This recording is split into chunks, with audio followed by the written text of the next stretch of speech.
Back, please introduce yourself, state your name and DOC number for the record. Ricky King, 415961. All right, Ricky, my name is Brendan Kelsey, along with Mr. Marabella and Ms. Y will be your panel. We'll read some information to the record after parole interview. Ask you some questions. You can respond at the end. You can make a statement. We'll take a vote. You understand the process? Yes, sir. See, you have some guests there, Bianca Thompson, Katina Thompson, Katina Wilson. If you guys choose to speak at the appropriate time, you can make a brief statement. Ricky King, DOC number 415961, your second class offender, parole eligibility date 2/15/2023, good time 1/25/2099, full term 4/24/2099, 99-year sentence on robbery. Does that sound correct? Yes, sir. How old are you? 45 years old, How many years have you been incarcerated on this sentence? 23 years and 5 months. You have a GED or high school diploma? Yes, sir. What? GD. What, you got it there? Where'd you get it at? No, not. Where'd you get it? Oh, I got it in Monroe, Okay. When? About roughly when? 1996. Okay. What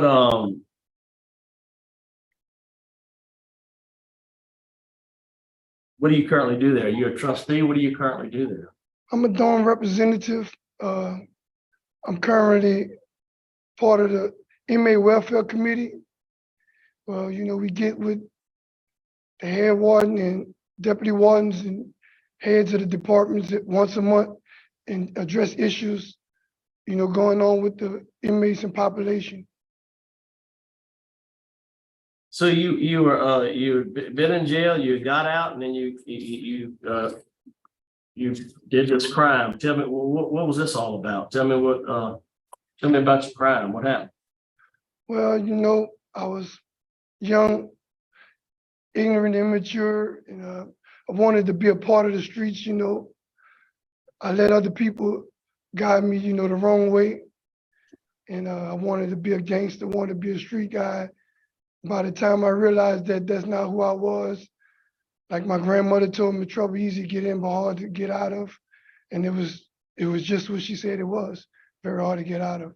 So what happened? What'd you do? I robbed a lady out of her purse. I robbed a lady named Miss Michelle St. Raymond out of her purse in a vehicle. You knew her? No, sir. You just took a car and a purse. Yes, sir. Had a big knife. Yes, sir. Had a knife. Well, so what have you done to help yourself since you've been there? What kind of classes have you taken? What have you done? I took Cage of Rage for my anger issue. I took Thanking for a Change, Boys to Men. And when I stepped foot in DCI, I tried to get in character counts and making peace with your past, but I was put on backlog, so I took Pillars of Life and I took Master Life instead. They're open call outs, but they help you with different ways, different techniques. You can work on rehabilitating yourself. Unfortunately, you don't get a certificate for them, but they are helpful, you know. What about, I mean, did you have a drug problem back then? Were you drinking and using drugs? What was going on? No, sir, I experienced with drugs, but I didn't like it, so I just stopped altogether cold turkey. What were you using? Well, I smoke weed, marijuana, stuff like that. Drinking? Yes, sir, occasionally. What's your plans if you were to be released? I don't know where you're gonna go, what you're gonna do. Well, I'm very good at janitorial services. I'll be living with my sister if y'all was to let me go. And I'll be working, you know, sewer traps, pipe chasing. I do a lot of janitorial maintenance, you know, stuff like that. And I got a part-time job set up where I push a zero turn. Tell me about your disciplinary write-up, and it looks like 22 you were fighting. It looks like you had in 21 you had a contraband. Tell me about those.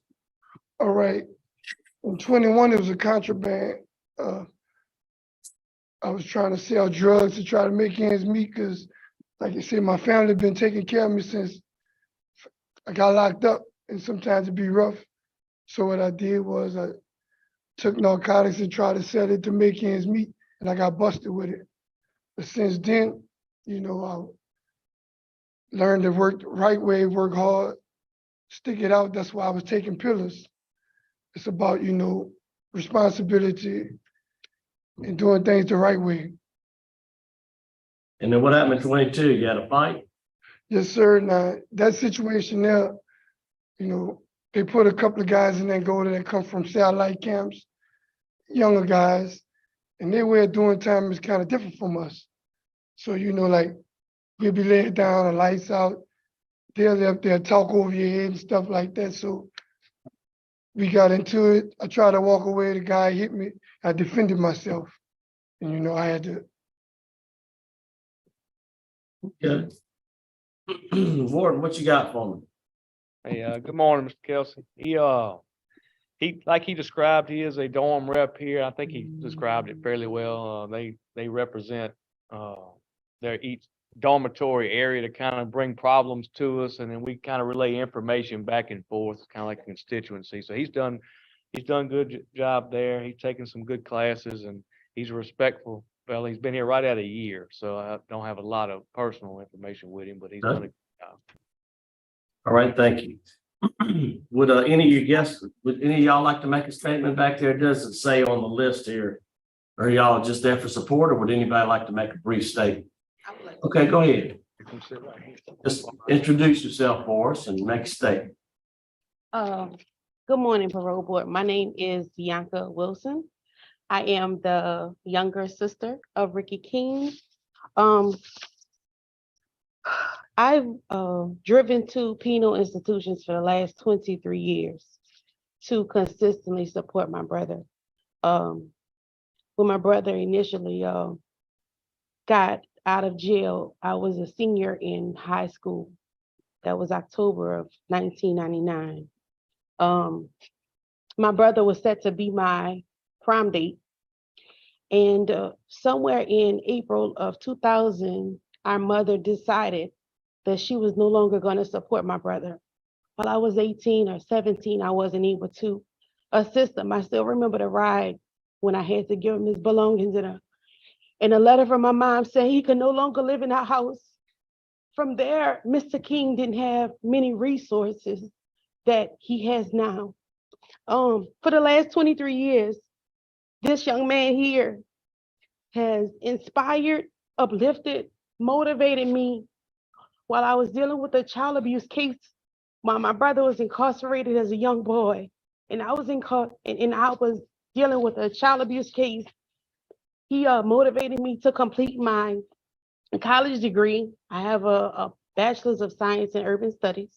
I'm currently a grant administrator for the National Disaster Resiliency Program. I've worked for the city for 15 years.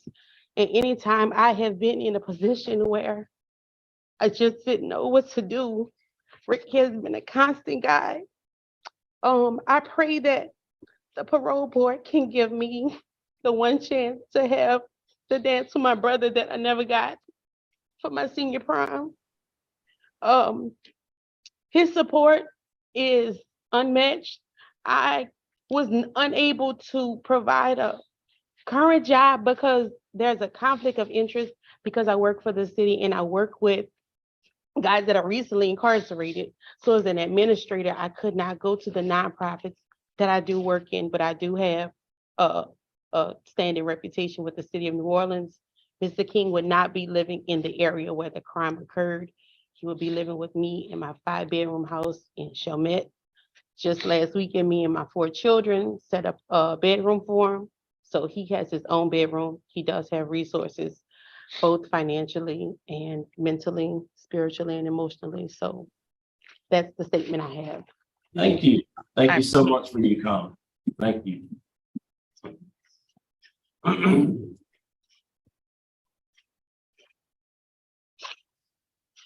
Oh, Lord.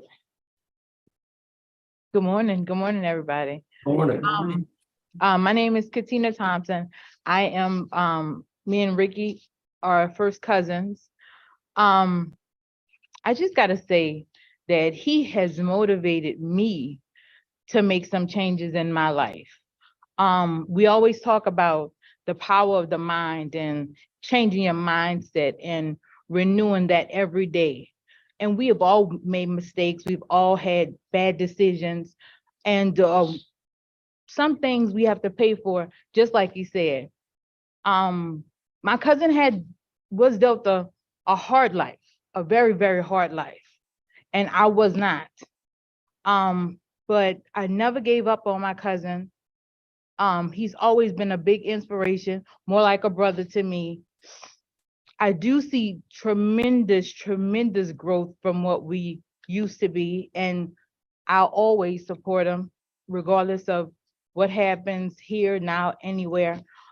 He'll always have a place to stay. He'll always have somebody to listen to him, to write him back and forth. He does not need to look no further for any for any money. I am gainfully employed. And all he has to do now is ask. I'll be the moral support. If in community service, I am in some organizations that does offer community service. We do go to jails. We go to talk to younger generation. I think he will be an excellent support to talk to the youth. And anything he needs, we're there for him. All right, thank you so much. Thank you for your comment. Okay. Mhm.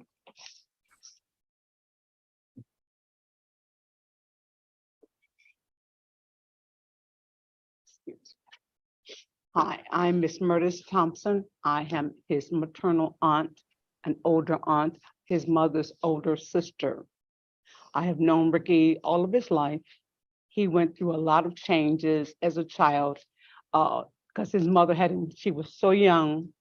A lot of mistakes and problems happened with both the mother and the father.